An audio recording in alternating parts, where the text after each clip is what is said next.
एक सामाजिक बुराई और कानून का उल्लंघन है जो बालिकाओं की शिक्षा, सुरक्षा, स्वास्थ्य और विकास में बाधा है तथा उनके सपनों को साकार होने से रोकता है।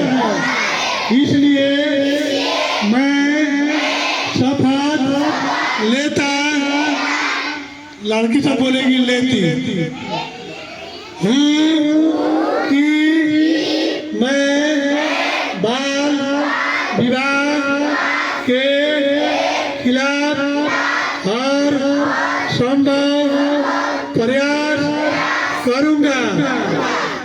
मैं सुनिश्चित करूंगा कि मेरे परिवार, पड़ोस और समुदाय में किसी बालिका का बाल विवाह न हो।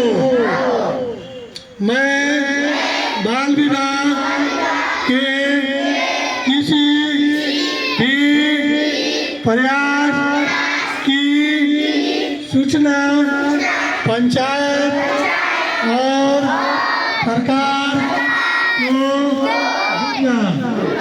मैं सभी बच्चों की शिक्षा और सुरक्षा के लिए भी अपनी आवाज बुलंद करूंगा और बाल विवाह मुक्त भारत का निर्माण करूंगा।